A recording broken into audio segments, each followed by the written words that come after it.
welcome to the Film is Pwned podcast. I'm Tom Stephens. And I'm Daniel Roos. We got together today to talk about Wanted. Wanted, the recent Angelina Jolie, Morgan Freeman, James McAvoy disaster. Disaster is really kind, I think. So, I saw this just recently, and I have to blame you a little bit for this, because you didn't exactly express quite how bad this movie was going to be when you talked to me. Well, yeah, I saw it opening day, as a matter of fact, and I thought it was a bad movie, first of all. Right. It's a mindless comic book Matrix clone that's just so illogical, so implausible. But I think it's a good renter. It depends on what you're looking for. It really does. Because let's start off by being really honest. This movie, from an action standpoint, was a lot of fun to watch. There were neat stunts. There were some neat stunts, and it had a good pace to it, and it was, it just moved right along. Just don't think at all. There are movies like Independence Day that start to bother you the next day and the weeks afterwards because you start to think about it. This movie starts to bother you within seconds of thinking about it. Yeah, as a matter of fact, the very instant you're watching it, you find the explanation for how the characters can actually do the insane stunts that were done in the Matrix. Adrenaline! Adrenaline! Yes, it's because of adrenaline. You get enough adrenaline, apparently you can jump across skyscraper to skyscraper and shoot the wings off of flies. You most certainly can. Proven by the movie Wanted. James McAvoy did such a great job there, having never held a firearm before and shooting wings off a fly. It's really astonishing. And James McAvoy, he's one of the things about... Angelina Jolie, she was actually quite good in this. She kind of coasted through it. Morgan Freeman just was on cruise control. He really was. Did fine, because Morgan Freeman brings such presence, He does. But James McAvoy was wrong for this part. You said this before, and I'm going to go ahead and steal it from you, but he was Shia LaBeouf. The role was written for Shia LaBeouf. It was, and he came in and he was just like, oh, well, we can't get Shia, he's working on Indiana Jones.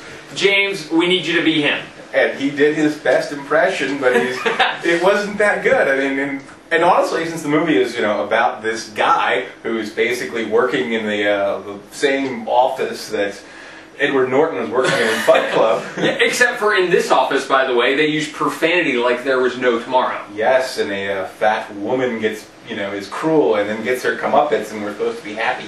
Yeah, except for anything but. And then he walks out and smacks his friend with a keyboard in the face. Because he's sleeping with his girlfriend. Well, granted, that was probably deserved, but still. I got no satisfaction. None. I didn't hear anyone laughing in the theater when that happened, and I think that's what was supposed to happen. Absolutely. The only time I laughed was when James McAvoy drove his car. Drove his car off of Angelina Jolie's, did a 360, and then shot a guy through the sunroof of the car. While saying, "I'm sorry." Yeah. Don't forget that. I'm sorry. That was the only time I laughed, and I'm not sure I was laughing at the "I'm sorry" or the "oh come on." I know. Oh, the ridiculousness of this entire thing. We're going to have some spoilers in this, just in case we haven't already spoiled the whole movie, which we probably have. Well, we haven't ruined the Loom of Doom.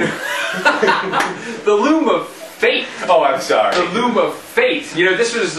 We're pretty sure that when the writers were working on this, they were like, okay, we have this loom, and this is where all the names come from. We need a name, and somebody pops up, and they're like, no, remember in Lord of the Rings it was Mount Doom, and that works. Simplicity's the key, and they're like, the Loom of Fate. And that's it. For you young people out there, a loom, by the way, is an apparatus that weaves fabric. It does. And they have discovered 1,000 years ago binary code. Binary.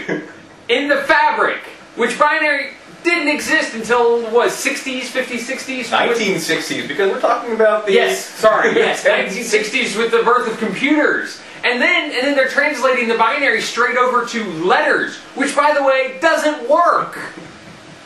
I wasn't thinking that, not knowing binary history, but, I was still rolling my eyes, come on, just... It was retarded. Yeah, but the action was well paced. It was. The computer-generated effects were... slightly Matrix subpar. They were. But honestly, I want to give the director, whose name I can't pronounce, but we'll go. Yeah, exactly. We'll go with his first name, Timur, and I think he overall did a good job. He really ripped off Fight Club way too much. He ripped off The Matrix way too much. He's obviously, I'm going to hope that he's directing James McAvoy to act like Shia LaBeouf way too much. And we got just too much of that, but. I mean, the shots were really well done. I mean, the timing and everything. You know, it was a well-formed movie. If it only was less stupid. Yeah, it really couldn't get past the idiotic nature of the script, I think. I know. I'm wondering how much of this we have to blame on Timur's directing and how much of it we have to blame on the screenwriting, whose name I can't remember off the top of my head. I don't think you need to. I know. Believe me, this guy's not going to be getting more jobs based on his screenwriting ability from this movie. Yeah, but bottom line, I say this is one you're going to rent on a Saturday night. If you have a group of friends, young people, you can have a good time laughing with or at this movie. Absolutely, and you can. You know, I told you one of the first things I thought when I walked out of this movie is, that's a movie Uwe Boll could be proud of. And, you know, he didn't make it, but I bet he wishes he did. He probably saw that and cried like he'd just seen Citizen Kane for the first time. Absolutely. You know, it's that kind of movie, and it's ridiculous, it's over the top, but honestly, it's kind of fun to watch. Okay, so Tom Stephens, Daniel Roos. check us out at film.ispone.com. Thanks.